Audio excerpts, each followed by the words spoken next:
Okay, I'm going to be going over chapter 7. So if you want to open up your PowerPoint while I am doing this video, then, it's a great idea. I'm not going to go through every single slide, but for this particular chapter in chapter 8, I'm going to be a little bit more thorough. This will be just a little bit longer of a video than the other ones.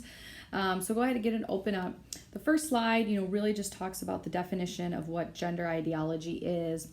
And really what I want you to take away from this slide is that gender ideology is the ideas and beliefs widely used to define what is masculine, what is feminine, and it's a two-sex approach. So it only takes two sexes into consideration. You're either male or you're female.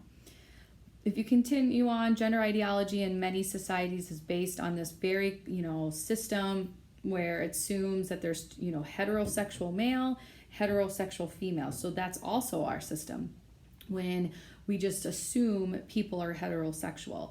It leaves no space for anybody who doesn't clearly fit into these two categories. There's no space for them. There's no definition in it. That's where you start to hear people say, it's not normal, it's different, because there is no category for them. Continuing on, research across many scientific disciplines show that the biological sex is not manifested in either male or female terms. It's manifested across many traits, and there's a lot of different shades that can go. So as you're seeing in our society right now, there's a lot of conversation about these categories and how we're not only defining individuals, but how do we continue to look at it as a society? And, there's a lot of different opinions about this. And, we're going to be looking at all of this stuff in relations to sports, but understand this all really relates back to society as well. So as we continue down, the slide I'm going to move towards is the gender and issues always exist when sports culture are. Okay, so this is slide 6.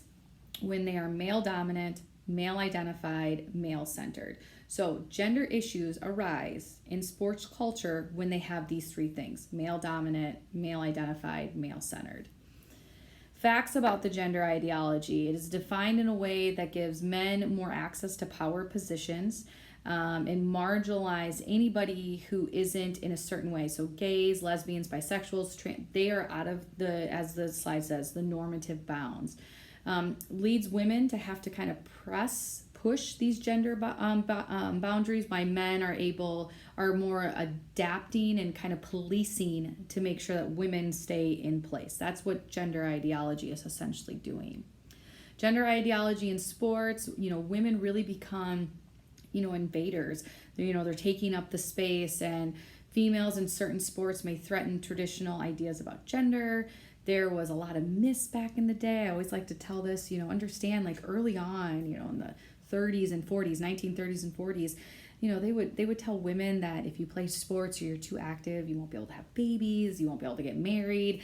I mean, they really kind of put this perception onto women, like you can't do this stuff. It's not healthy for you. It's actually very dangerous for you, which is hilarious.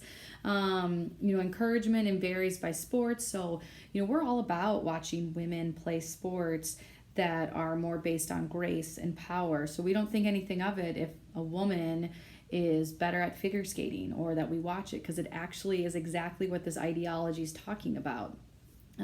Being a tomboy is okay as long as you represent certain feminine cues. So the story I always like to tell is that it's okay that I'm a female coach and that I coach a sport that is still dominated by men in the scheme of things. I know in our society, women's soccer is quite large, but overall it is a male-dominant sport in the world. So it's okay that I coach the sport as long as I still have feminine cues. So I have a ponytail, I wear a hair tie, I wear my wedding ring, if I'm in clothes that still make me look like a female, then it's okay. Then go ahead and be a tomboy. But if I had short hair, if I, never wore makeup, never dressed up, I wore big baggy clothes, never looked like what a woman should look like, then that's when there's something wrong.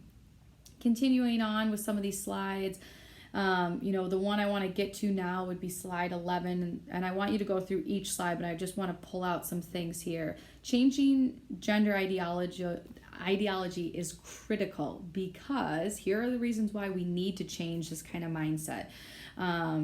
gender is a fundamental way we organize our lives every single day. So we need to have these conversations. We need to start sorting out how we're going to handle these situations because it is a part of our lives every single day. Gender ideology influences how we think about ourselves.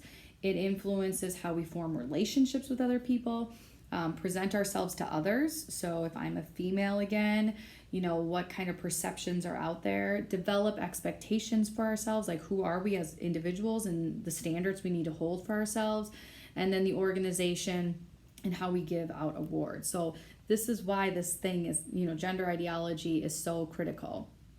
Continuing on, despite all of this, there's been notable changes. The 1970s was a big time for the government to kind of step in and make some changes. So there was the global rights women's movement, and there was Title IX, and there's been more media coverage of women's sports, and that's been evident over the last 20 years, and getting access to it, because seeing is part of the process. You have to be able to see women in these roles in order for it to continue. Going down a little bit, I wanted to go to this fairness and equality. Sports participation patterns also matter by gender because we want to see who's participating. That's usually one of the biggest arguments. Well, there's no females that want to participate in this. There's no females that want to do this. Well, we got to see why. We got to understand why they're not. It's not a lack of wanting it or a passion behind it. Gender inequalities are related to participation opportunities, the support that athletes get, and then the jobs in coaching and administration. So, women need to see other women doing these things. It's just like everything else. You need to have models. You need to see someone when you're little playing the sport for you to think, I can play that sport. So the next slide is Title IX, which we're on to slide 14, and I am going to start moving along here quickly. I don't want this video to take too long, but this is a critical slide. I need you to understand. So what is Title IX? And I wish almost right now you should pause the video and say to yourself, do I know what Title IX is?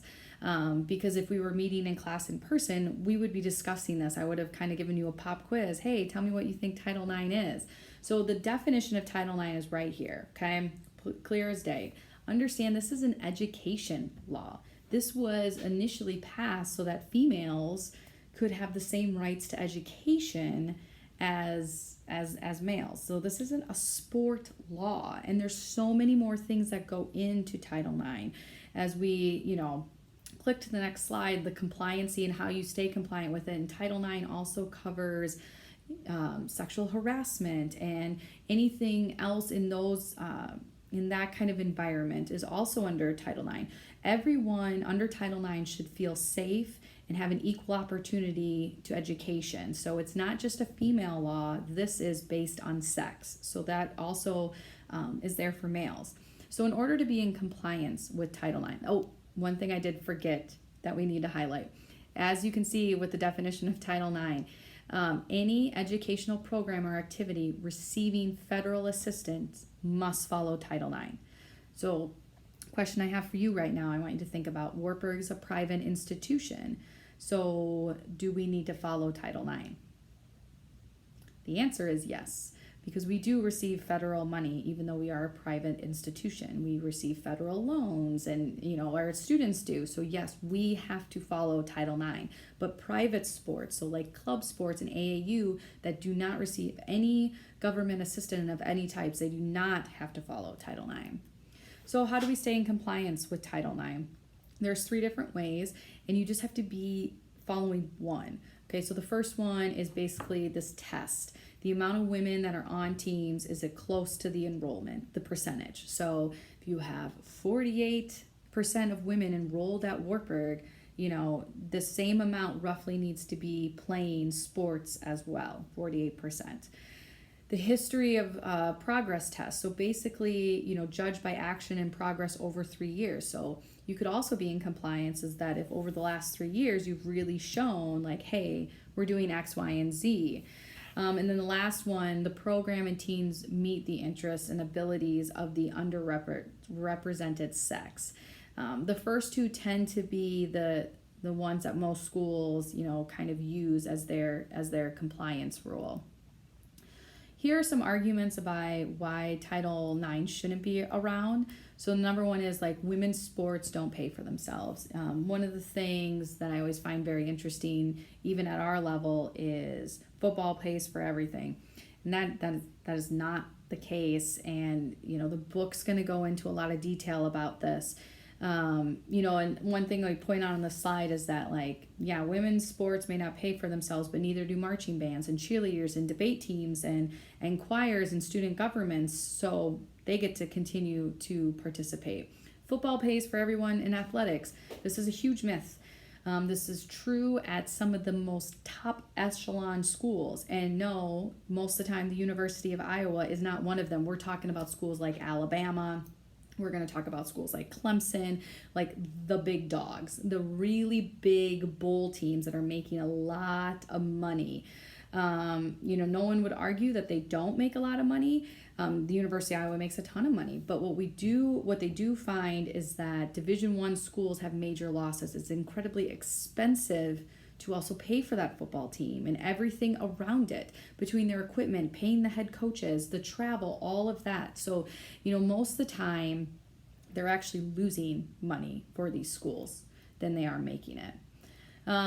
Continuing on here, Title IX in the U.S., okay, it has fostered a ton of change though. Title IX, since it started, really did help, women get into sports, but it wasn't until the late 90s that really you saw a ton of change in schools kind of taking it on. So to give you an example, because I know none of you were alive in the 90s, I was, and it was still very different. I grew up in a society where it was acceptable for women to play sports, but we didn't have a lot of models out there, and we didn't have professional leagues or anything of that nature. And no Division I sports were really on TV. So it's taken some time, but it's definitely getting there. As we continue on, I do have some slides here with just some information about, different studies that have been done over the years, and 60 million words from there's a Cambridge University. Basically, men are mentioned more than women in articles. And right now the World Cup's going on, so my hope would be if you went on to ESPN, we would be, the women's team would be a big story on there, but most of the time women's sports you can't even find them sometimes if you go on ESPN.